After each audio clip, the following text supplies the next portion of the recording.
Un saludo a los estudiantes del curso de legislación laboral. En este segundo video vamos a abordar las formas, modalidades y algunas particularidades del contrato de trabajo, como lo es la exclusividad y la suspensión. Bien, sobre la forma del contrato de trabajo, hay una libertad para configurarlo. ¿Esto qué quiere decir? Que el contrato de trabajo puede ser verbal o escrito. No tiene que existir necesariamente un convenio plasmado o firmado para que exista contrato laboral. Hay contratos de trabajo verbales, claro, muchos. Piensen ustedes en el área de la construcción, en la prestación de servicios domésticos, entre otros. Hay una amplia gama que obedecen en mayor medida, lamentablemente, a la informalidad. Esperamos pues que esto se pueda superar. En el campo, por ejemplo, las tareas agrícolas, muchas de ellas se contratan o se pactan en forma verbal. Ahora, ¿cómo se prueba un contrato de trabajo verbal? Esa es otra pregunta. ¿El contrato puede ser verbal? Sí, puede ser verbal. Pero entonces, al momento de probarlo, por supuesto, hay algunas dificultades. Debe probarse a través de testimonios, de planillas, de informes, entre otros. Bien, por supuesto, la generalidad en la que estamos al día de hoy, en el transcurso de la modernidad, es que normalmente los contratos de trabajo son escritos. Sin embargo, lo que hay que destacar aquí es que la no existencia de un contrato de trabajo escrito no implica el desconocimiento de los derechos laborales de quien efectivamente era el subordinado en una relación laboral. Ese es el motivo central por el cual se permite que el contrato de trabajo tenga una forma verbal, para proteger siempre a la parte débil, que es el trabajador, que no puede exigirle. Pensemos en el campesino, en Diomedes Díaz, campesino, que va a trabajar en una granja. No puede pedírsele a Diomedes Díaz que le exija a la granja La Vallenata S.A. que le haga firmar un documento. Puede ser, por ejemplo, que Diomedes Díaz sea analfabeto, no tenga un nivel de analfabeta, no tenga un nivel de educación tal que le permita comprender el alcance de sus derechos. Si se exigiera un contrato de trabajo escrito, se podría llegar a la negación de garantías esenciales para grupos poblacionales en situación de marginación o de cierto atraso cultural, económico o educativo, entre otros. Bien, pasemos ahora a las modalidades del contrato de trabajo. Entonces, aquí vamos a hablar ya de otras cosas. Formas, verbal o escrita. Modalidades. Vamos a ver 4 modalidades esencialmente. A término fijo, a término indefinido, por obra o labor y el trabajo ocasional o accidental. Bien, empecemos con el contrato a término fijo. La cláusula por la cual se establezca que un contrato es a término fijo siempre tiene que obrar por escrito. Ojo, no estoy diciendo, atención, no estoy diciendo que el contrato a término fijo deba constar por escrito, pero el plazo de duración sí tiene que estar. El plazo de duración debe aparecer así, por escrito. ¿Por qué? Porque un contrato verbal se presume indefinido. Un contrato verbal se presume, se tiene por hecho que es indefinido. Por eso hay que hacer la delimitación temporal. Un motivo mayor para que el empresario, quien está elaborando el contrato, que posiblemente es el rol que ustedes van a ejercer, tenga en cuenta que lo mejor siempre es delimitar los tiempos en el contrato de trabajo. Muy bien, tenemos aquí que el contrato de trabajo a término fijo solo puede tener 2 modalidades. Contrato a término fijo inferior a 1 año y con una duración mínima de 30 días. Inferior a 1 año con una duración mínima de 30 días. O puede ser superior a un año sin que exceda de 3. Es decir, puede ser de 1 año a 3 años. Contratos a término fijo de 3 años y medio puede haber, no puede haber, porque el contrato a término fijo es una incorporación moderna, producto de la liberalización económica, dado que con anterioridad la tendencia era que los contratos normalmente se entendían a término indefinido. Hoy por hoy se permite el contrato de trabajo a término fijo, pero se establece esa limitación. Solo puede ser inferior a un año o de 1 a 3 años. Bien, ¿qué pasa con los contratos inferiores a un año? La ley consagra, el Código Sustantivo del Trabajo consagra que tienen una duración inicial. Pensemos, Guardianes S.A. contrata a María de los Guardias, la contrata por 3 meses. Entonces tiene duración inicial de 3 meses. Y además tiene 3 prórrogas. Entonces, la duración inicial es de 3 meses. La primera prórroga es del 4º al 6º mes. La segunda prórroga es del 7º al 9º mes. Y la tercera prórroga es del 10º al 12º o al 12º mes. Entonces, tuvo una duración inicial de 1 a 3. Una primera prórroga, atención, la primera prórroga no es la duración inicial. Una primera prórroga que fue del periodo del 4 a 6 mes, del 4º al 6º mes. Una segunda prórroga que va del 7º al 9º y una tercera que va del 10º al 12º mes. Esto para que lo tengamos en cuenta. Luego de esta tercera prórroga, este contrato que es inferior a un año ya no tiene prórrogas. Lo que tiene es una renovación automática por un término de un año. Todos los contratos inferiores a un año, después de su duración inicial y de sus 3 prórrogas, tendrán una renovación automática por un año y esta renovación puede perdurar en el tiempo. No es que se conviertan en contratos indefinidos, sino que mientras no se dé por terminado, mientras no exista un preaviso con 30 días calendarios antes del vencimiento de cada prórroga o de la renovación, se entiende que el contrato se ha renovado automáticamente. En los contratos a término fijo, que son de 1 a 3 años, no hay prórrogas. Lo que hay es renovación. Entonces, si el contrato es de un año, al vencimiento del año, si el empleador no ha manifestado con 30 días de antelación que lo da por terminado, ese contrato se renueva por periodo igual al inicialmente contratado. Si fue por 18 meses, pasados 18 meses, se renueva por periodo igual al inicialmente contratado. Lo mismo si fue por 2 años, si fue por 36 meses, si fue por 30 meses, etc. Lo importante es que sea de duración de 1 a 3 años. Bien, correcto. La segunda modalidad es el contrato de trabajo a término indefinido. Todos los contratos en modalidad verbal en los que no se pacte una duración son contratos a término indefinido. ¿Esto para qué tiene importancia? Para liquidar los contratos al momento de la terminación por despido injusto, que luego lo vamos a ver. Muy bien. Las otras 2 modalidades, vamos a explicarlas. El contrato por obra o labor debe delimitarse muy bien cuál es la obra que se va a adelantar.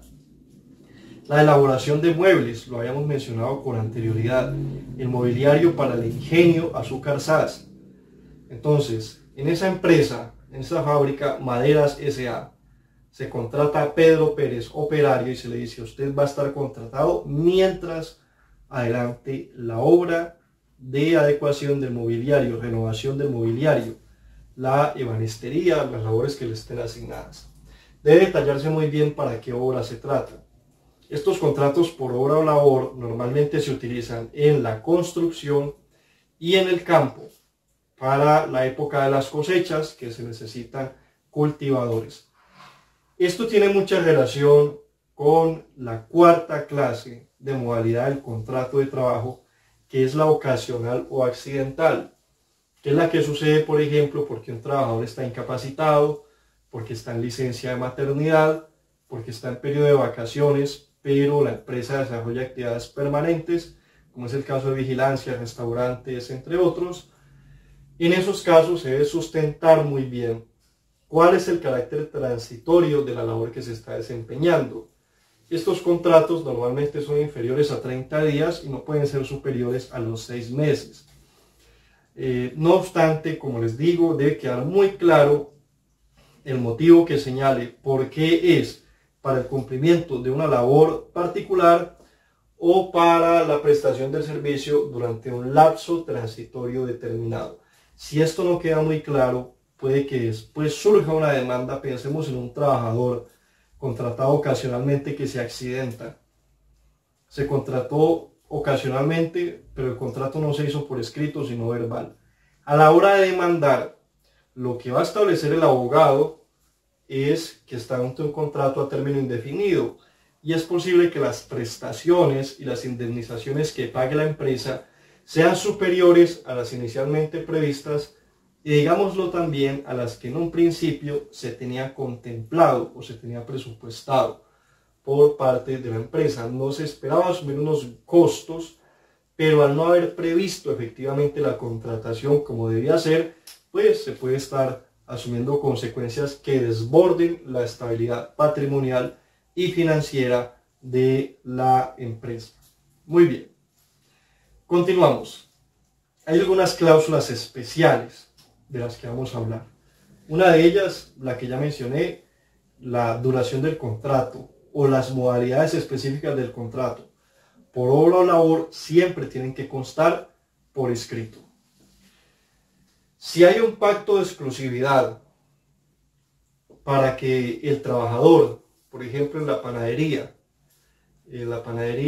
La 14, se contrata a Juan Maestro. Juan Maestro es el que conoce la receta de esas almojábanas que solo buscan en la panadería La 14. Puede ser que en su panadería La 14 se le contrate y se le imponga una cláusula de exclusividad para que Juan Maestro no preste sus servicios a otra panadería distinta, ni para que de manera independiente adelante la prestación de esta labor. Por supuesto que esto debe ser algo razonable, normalmente viene acompañado de una remuneración mayor y es un pacto que tiene que constar también por escrito. Si no consta por escrito, después no se puede hacer valer. ¿Qué pasa si Juan Maestro, a pesar del pacto de exclusividad, va y le presta sus contratos, va y firma un contrato de trabajo más bien y le presta sus servicios a la panadería La 28? Ambos contratos son válidos. Es decir, y respetar o incumplir un pacto de exclusividad no implica que se anule o que se pierda efectos el segundo o el primer contrato. Lo que sucedió aquí es que hay una violación del principio de exclusividad o del pacto de exclusividad. ¿Qué sanciones puede recibir entonces Juan Maestro? Atención a esto. Únicamente las sanciones que estén previstas en el contrato de trabajo o en el reglamento interno de la empresa. Si el contrato de trabajo o el reglamento no prevé el despido, ni la destitución, ni la suspensión, pues esas sanciones no se pueden aplicar. Esto podría generar alguna controversia, pero eventualmente Juan Maestro podría salir avante. ¿Por qué? Porque esto lo vimos en clase de Constitución Política. No puede haber prohibición sin sanción. Si usted va a establecer una prohibición, como lo es la de la prestación exclusiva de servicios, pues tiene que establecer también una sanción y decir cuál es en el mismo contrato de trabajo. Y ya el trabajador Juan Maestro se somete a esa regla. Pero si no hay sanción, esa prohibición no sirve para nada.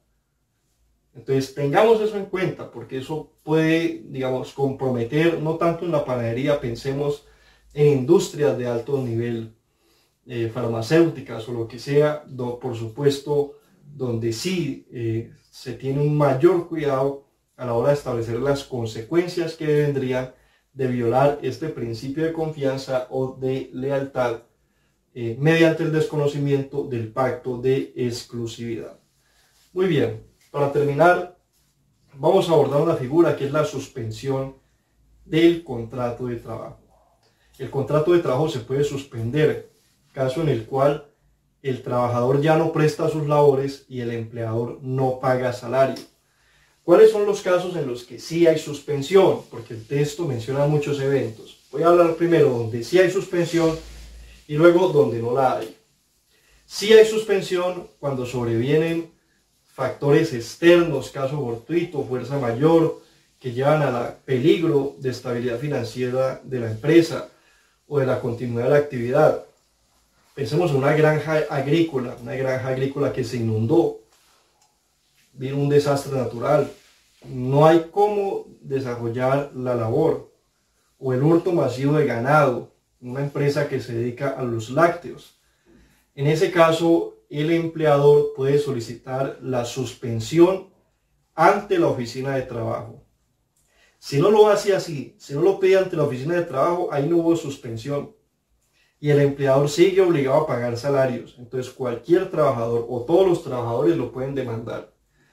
Este caso excepcional del caso fortuito o la fuerza mayor que impide continuar desplegando la labor siempre debe presentarse con autorización de la oficina de trabajo y la suspensión solo puede durar máximo 120 días.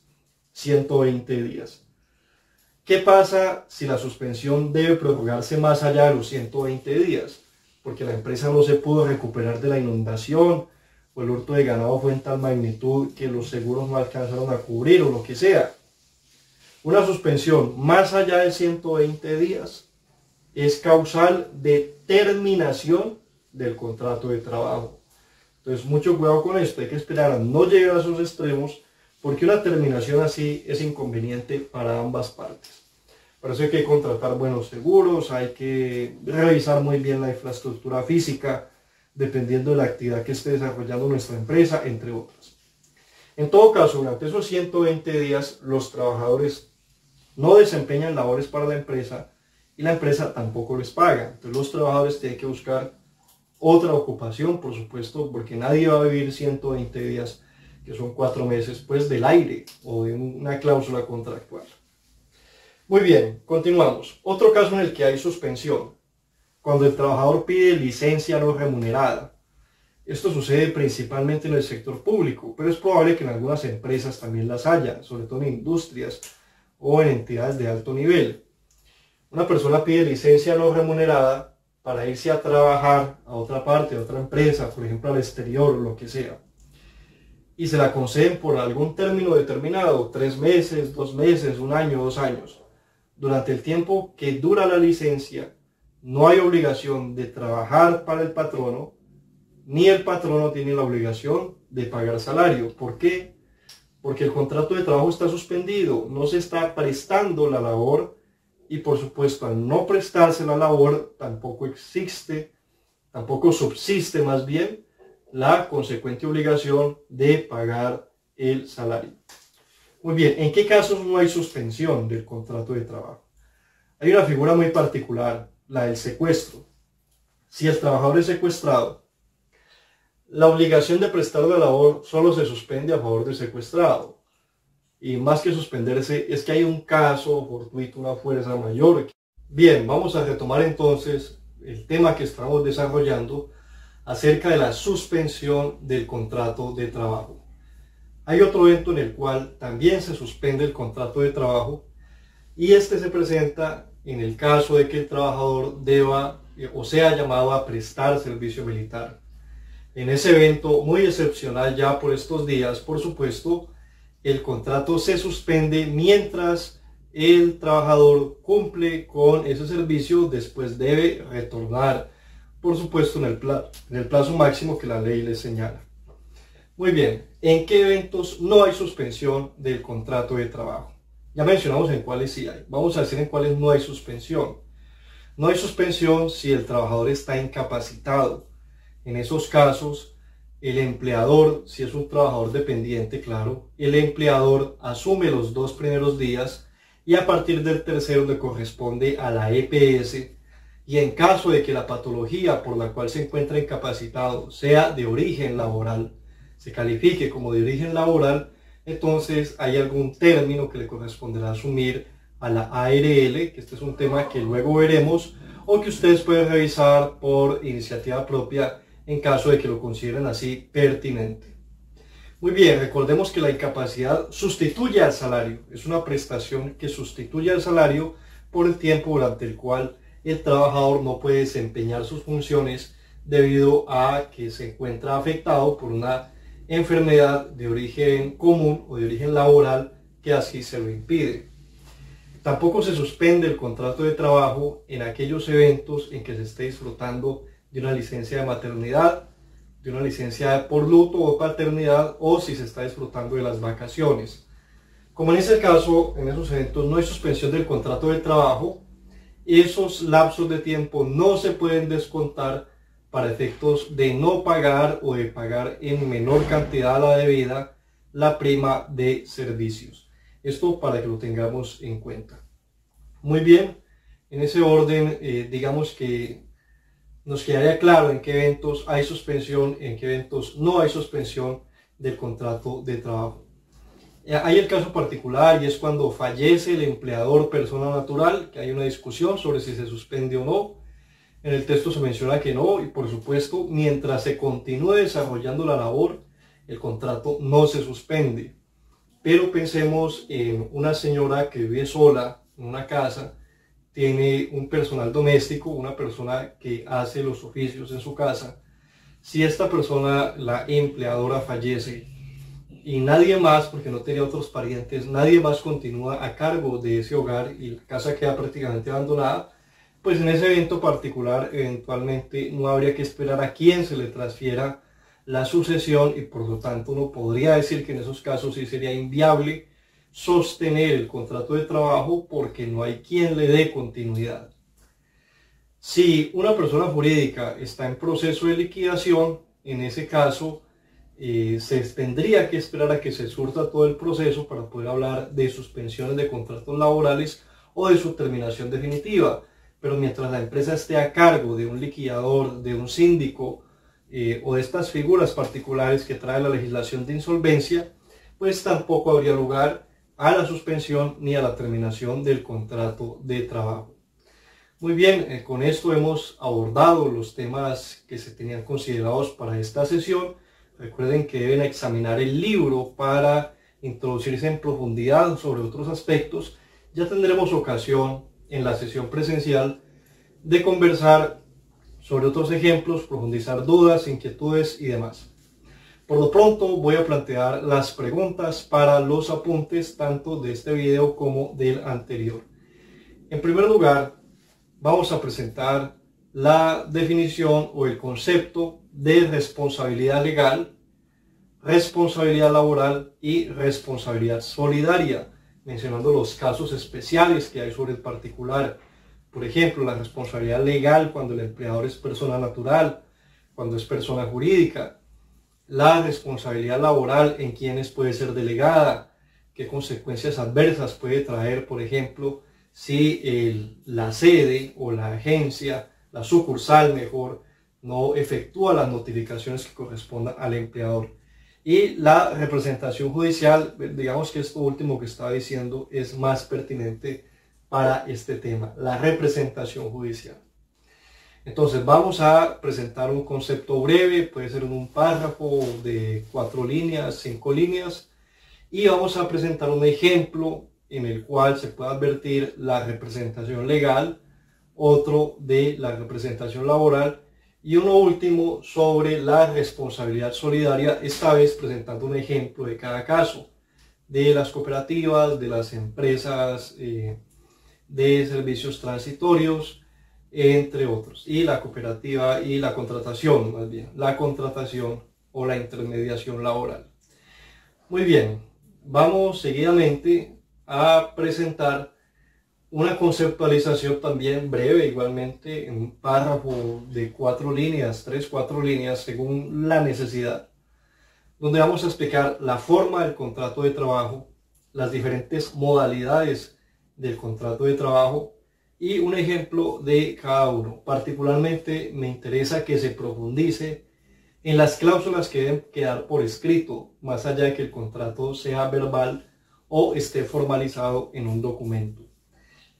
Bien, y por supuesto vamos a mencionar las causales en las que se suspende el contrato de trabajo y las causales en las que no. Recuerden que pueden apoyarse tanto en el material de los videos como en el texto de lectura, porque es posible que algunos aspectos, por ejemplo, en cuanto a causales de suspensión, estén en el texto y no se hayan mencionado aquí por la síntesis que se suele hacer sobre el particular, destacando los temas más relevantes.